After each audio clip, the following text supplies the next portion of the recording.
press your hand flat against your chest for a moment. Feel the rise, feel the fall, notice the warmth under your palm, the slight tremor of a pulse you weren't paying attention to a second ago. That quiet rhythm has been running since before you were born, and it will keep running through every hour of today, adjusting itself to light, to food, to silence, to the people around you, to the screen in front of you right now. Most of us never feel it. We move through the day as if the body is just a vehicle waiting for instructions, but the body is already speaking. Every hour from sunrise to bedtime, it's asking for something specific, something small, something it has needed for thousands of generations. And when we listen, even a little, the whole day begins to feel different. Think about the first moment you opened your eyes this morning. Before the alarm, before the phone, before the first thought about work or coffee or what day it even was. There was a brief, blurry pause, a heaviness in the limbs, a dryness in the mouth, a strange pull telling you to stay under the blanket just a little longer. That pull isn't laziness. It's chemistry. While you slept, a hormone called melatonin was high in your bloodstream, keeping the body cool and calm. As the first hint of light touched your eyelids, a different signal began to rise, a hormone called cortisol, which gets a bad reputation but is actually one of the body's most important morning helpers. In healthy amounts, cortisol gives you the lift you need to get out of bed, sharpen your focus, and prepare your muscles to move. Researchers call this early surge the cortisol awakening response. It peaks within about 30 to 40 minutes of waking, and it's one possible reason why those first minutes can feel oddly intense, like the body is revving an engine you didn't ask it to start. Around 6 in the morning, what your body is really asking for is light, not artificial light, not the cold blue glow of a phone 2 inches from your face. Real light, the kind that comes through a window or a slightly open door, even on a gray American morning. Light hitting the back of the eye sends a signal through a small bundle of nerves to a region of the brain called the suprachiasmatic nucleus, which is essentially the master clock of your entire system. That clock decides when you'll feel alert, when you'll feel hungry, when your body temperature will rise, and when, 16 hours from now, you'll start to feel sleepy again. If that clock gets a clear morning signal, the rest of the day tends to fall into rhythm. If it doesn't, everything downstream gets a little blurry. Mood, hunger, focus, even the timing of sleep tonight. This is why so many people in the United States feel oddly tired even after 8 hours in bed. We wake up in dim bedrooms, walk into bright bathrooms, drive under fluorescent garages, and sit under office lights that all look the same to the brain. The body never gets a clean message that says, "This is morning." Stepping outside for even 2 or 3 minutes, coffee in hand, eyes open to the sky, can be one of the simplest things you do all day. You don't have to stare at the sun. You don't have to meditate. You just have to let the light find you. By around 7, the body is starting to ask a different question. It wants water. Overnight, you lost moisture through breathing, through the skin, through every quiet exhale into the pillow. Most people wake up mildly dehydrated and reach straight for caffeine, which is fine, but caffeine on a dry system can feel sharper, more jittery, more like a slap than a nudge. A glass of plain water before the coffee gives the kidneys, the brain, and the joints something they've been waiting for. Some people notice their thinking feels clearer within minutes. That isn't magic. The brain is roughly 75% water, and even mild dehydration has been linked in studies to slower reaction time and lower mood. Now the kitchen starts to matter. Around the time most Americans are pouring cereal or scrolling through emails with one hand, the body is preparing for its first real fuel of the day. Insulin sensitivity, which is how well your cells respond to the sugar in your food, tends to be higher in the morning for many people. That means a balanced breakfast, one with some protein, some fiber, and some fat, gives steadier energy than a quick sugar rush that drops you into a fog by 10. You don't need to eat a perfect plate. You just need to eat something that won't betray you in 2 hours. An egg, a handful of nuts, plain yogurt, whole grain toast with something real on top. The goal isn't restriction. The goal is to keep blood sugar from rising and crashing like a roller coaster you didn't agree to ride. By 8 in the morning, something subtle is happening in the body that almost no one notices. Your spine has been mostly horizontal for 7 or 8 hours. The discs between your vertebrae, those little cushions that absorb the weight of daily life, have quietly rehydrated overnight. They're slightly fuller, slightly more fragile to sudden pressure. This is why fitness experts often suggest avoiding heavy spinal loading, deep forward bends, or aggressive stretching the moment you roll out of bed. The body wants gentle movement first. A slow walk to the kitchen, a few easy shoulder rolls, a long stretch with the arms overhead, and a slow exhale. Movement at this hour isn't about burning calories. It's about telling the joints, the fascia, and the nervous system that the day has begun, and it's safe to wake all the way up. Around 9, the brain enters one of its sharpest windows. For most adults, the first 2 to 3 hours after fully waking are when focus, problem-solving, and complex thinking work best. Neuroscientists sometimes call this the morning peak. Dopamine and norepinephrine, two chemicals involved in attention, are riding high. This is the time, if your schedule allows, to do the work that actually matters. The hard email. The creative project. The thinking that requires you to hold several ideas in your head at once. Most of us waste this window on shallow tasks, sorting through notifications and reacting to other people's priorities. By the time we get to the real work, the brain is already past its best hour. You don't have to overhaul your job to use this. You just have to protect 30 or 40 minutes of it, even once or twice a week, and notice what happens. But there's a quiet enemy of the morning peak, and almost every American knows it well. Sitting. By 10 in the morning, many of us have been seated for 2 straight hours, sometimes 3. The hip flexors, those thick ropes of muscle that run from the lower spine to the front of the thigh, have started to tighten. Blood flow to the legs slows.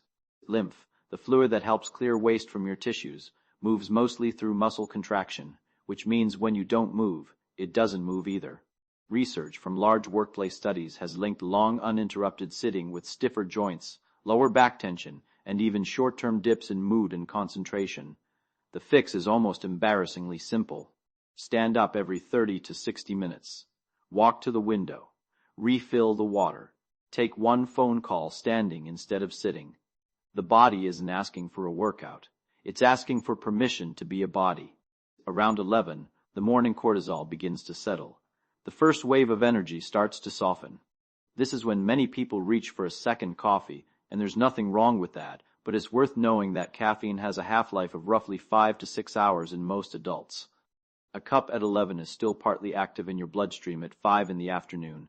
That's part of why sleep can feel shallow even when you swear you only had coffee in the morning. The body forgives a lot, but it keeps quiet records. By noon, hunger arrives, and something fascinating is happening underneath it. Your gut isn't just digesting food. It's communicating with your brain through a thick cable of nerve fibers called the vagus nerve. Roughly 90% of the signals on that nerve travel from the gut up to the brain, not the other way around.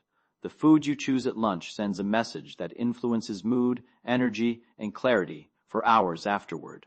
A heavy, fast, deep-fried lunch tells the body to divert blood toward digestion, which is part of why 2 in the afternoon can feel like a wall. A lunch with vegetables, lean protein, and slower carbohydrates lets the body keep more energy available for thinking. You don't have to eat like a monk. You just have to notice that the meal has consequences you'll feel before the day ends. There's also the question of how you eat, not just what. Most Americans eat lunch in front of a screen. The body, when stressed or distracted, shifts into what's sometimes called sympathetic dominance, a state where digestion slows and the heart rate stays elevated. Eating in this state has been linked with more bloating, more discomfort, and less satisfaction from the same meal. Even 5 minutes of eating without a screen, just looking at the food, chewing slowly, breathing between bites, can shift the nervous system toward what scientists call the rest and digest state. The food doesn't change. The body's relationship with it does. Around 1 or 2 in the afternoon, almost every adult feels a dip. The eyelids get heavy. The thoughts get slower. The chair starts to feel like it's pulling you down. This isn't weakness. It isn't even really about lunch. It's a built-in feature of the human circadian rhythm. Body temperature drops slightly. Alertness softens. In many traditional cultures, this is exactly when people rested. In modern American life, it's often when we're sitting through the longest meeting of the day. If you can, this is a brilliant time for a short walk outside. 10 minutes of light movement and natural light has been shown in research to improve afternoon alertness more reliably than another cup of coffee. If a walk isn't possible, even standing near a window for a few minutes, eyes on something far away, can reset the visual system and ease the mental fog. This is also the hour to think about the eyes themselves. By mid-afternoon, most of us have been staring at screens at the same close distance for hours. The tiny muscles inside the eye that adjust focus, called the ciliary muscles, have been holding one shape for far too long. Eye strain isn't just about brightness, it's about distance. A practice some optometrists recommend is the 20-20 idea. Every 20 minutes, look at something about 20 feet away for 20 seconds. It sounds small. The relief is real. The eyes were designed to scan horizons, not pixels. Around 3 in the afternoon, stress tends to peak for many working adults. Deadlines, pickups, texts from family, the hum of unfinished tasks. Here's something the body does that most people never learn. The fastest known way to calm the nervous system in real time isn't meditation, isn't a vacation, isn't even a long walk. It's a specific pattern of breath. Researchers at Stanford have studied what's called the physiological sigh, 2 short inhales through the nose, back to back, followed by 1 long, slow exhale through the mouth. That double inhale helps reopen tiny air sacs in the lungs called alveoli, and the long exhale slows the heart rate by activating the vagus nerve. People often feel a noticeable drop in tension within 1 or 2 cycles. It's free. It's quiet. You can do it in a meeting and no one will know. By 4, the body is shifting again. Core temperature is climbing toward its daily peak, which usually lands somewhere between late afternoon and early evening. This is for many people the best window for physical exercise. Muscles are warmer. Reaction time is faster. Lung function tends to be at its highest of the day. Studies have suggested that strength and endurance performance can be measurably better in the late afternoon compared to early morning for most adults. You don't have to train like an athlete. A brisk walk, a short bike ride, 20 minutes of resistance work, a swim, a dance class, anything that raises the heart rate and challenges the muscles. Movement at this hour does something gentle and underrated. It burns through the stress chemistry that built up during the day. Cortisol metabolizes more easily through movement. Adrenaline finds an exit. The mind, which has been spinning in abstract problems, comes back into the body. There's also something deeper going on inside the muscle itself. When you contract a muscle hard enough, it releases small signaling molecules called myokines into the bloodstream. Some of these may help regulate inflammation. Some may support brain health. Researchers are still mapping all of them, but the broad picture is striking. The muscle isn't just a mover. It's a kind of organ that talks to the rest of the body, and it only speaks when it's used. By 5 or 6, the American day starts to soften, even if the to-do list doesn't. Commutes, dinners, kids, pets at the door, the dog who has been waiting by the window for an hour and now wants every second of your attention. There's a reason coming home to a pet can feel like the air pressure in the room changes. Studies on human-animal interaction have found that petting a familiar dog or cat for just a few minutes can lower blood pressure and increase oxytocin, a hormone associated with bonding and calm. The body remembers safety through touch, through warmth, through routine. A grandparent's hand, a partner's shoulder, a child climbing into your lap. These aren't just sentimental moments.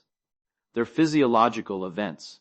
The nervous system reads them as proof that the day is winding down and the world, for now, is okay. Dinner is where the body asks one more important question: when? Eating very late, especially within an hour or 2 of sleep, has been linked in research with poorer sleep quality, more nighttime acid reflux, and less efficient blood sugar regulation. The body, after sunset, becomes slightly less skilled at handling large meals. It's not about a strict cutoff time. It's about giving yourself, when possible, a buffer between the last bite and the pillow. 2 to 3 hours, when life allows it, is a reasonable window for many adults. The body wants to enter sleep already settled, not still working through a heavy plate. Around 7 in the evening, light becomes the next quiet decision. The same eyes that needed bright light at 6 in the morning now need the opposite. As the sun lowers, the body starts producing melatonin again, but only if it gets the right signals. Bright overhead lights, especially the cool blue-toned ones common in American kitchens and offices, can suppress melatonin production by significant amounts in studies. This is one possible reason millions of people feel tired all day and then strangely wired at night. Their eyes have been told it's still noon. Lowering the lights in the evening, using warmer bulbs, dimming the phone, or simply turning off a few overhead fixtures and letting lamps do the work sends a gentler message. The body reads it as dusk. Dusk is permission to slow down. By 8, something else happens that most people overlook. The skin and muscles begin to release the day. If you've been holding tension in the jaw, the shoulders, the lower back, this is when it starts to surface. A warm shower or bath in the evening has been studied for its effect on sleep, and the findings are interesting. The warmth itself feels good, but the deeper benefit is what happens after you step out. The body cools down quickly, and that drop in core temperature is one of the signals the brain uses to begin the shift towards sleep. A warm shower about an hour or two before bed has been linked in research with falling asleep faster and sleeping more deeply. This is also a useful time to think about the senses. Sound at this hour matters more than people realize. Sudden loud noises in the evening keep the nervous system on alert. So does intense, fast-paced content on a screen. The brain doesn't fully distinguish between a real threat and a fictional one when the body is tired. A thriller at 9 in the evening can leave the heart rate elevated long after the credits roll. Slower content, music, conversation, a book, a quiet walk lets the system actually descend. By 9, the body is asking for one of the most overlooked things in modern American life: stillness. Not sleep yet. Stillness. A few minutes where nothing is being demanded of the eyes, the ears, or the hands. Many people skip directly from full stimulation to lights out and then wonder why the mind keeps replaying the day. The brain needs a transition. Even 10 minutes of low light, slow breath, a warm drink, and no screen can be enough to start the slide. Some people journal. Some people stretch on the floor. Some people just sit. The point isn't the activity. The point is the pause. Inside that pause, something important is happening in the brain. As you begin to drift toward sleep, a system called the glymphatic system becomes more active. This is, in simple terms, the brain's overnight cleaning crew. Cerebrospinal fluid moves through tiny channels around the brain cells, helping to clear out metabolic waste that built up during the day, including proteins that researchers have linked in long-term studies with cognitive decline. This system works mostly during deep sleep, which means that the quality of tonight's sleep is, in a real sense, an investment in the clarity of your tomorrow and the resilience of your years from now. Sleep isn't a pause in your life. It's a part of your life that happens to be invisible. By 10, if everything has gone reasonably well, the body is finally where it's been trying to get all day. Melatonin is rising. Body temperature is falling. The heart rate is slowing. Blood pressure is dropping. The muscles are heavy. The breath is deeper without anyone telling it to be. This is the shape of a body that has been listened to, not perfectly, not obsessively, just a little. A few minutes of light in the morning, a glass of water before the coffee, a real lunch, a walk in the afternoon, a long exhale at 3, movement at 5, lower light at 7, stillness at 9. None of it is dramatic. None of it costs anything, and yet, taken together, it changes the texture of an ordinary day. Most of us were never taught any of this. We were taught to push through, to power up, to optimize, to grind. The body doesn't speak that language. It speaks in pressure and breath, in hunger and warmth, in the soft tug of a yawn, in the quiet ache of a shoulder that has been holding a phone too long. It speaks in the way your dog leans into your leg, the way your eyes relax when you finally look at something far away, the way your chest rises when sunlight first touches your face in the morning. It has been speaking all along. So tonight, when you turn off the last light and feel the mattress catch the full weight of your body, notice the exhale that comes without any effort. That breath knows what it's doing. It always has. Your only job, tomorrow and the day after, is to give it a little more room. The hours will take care of the rest.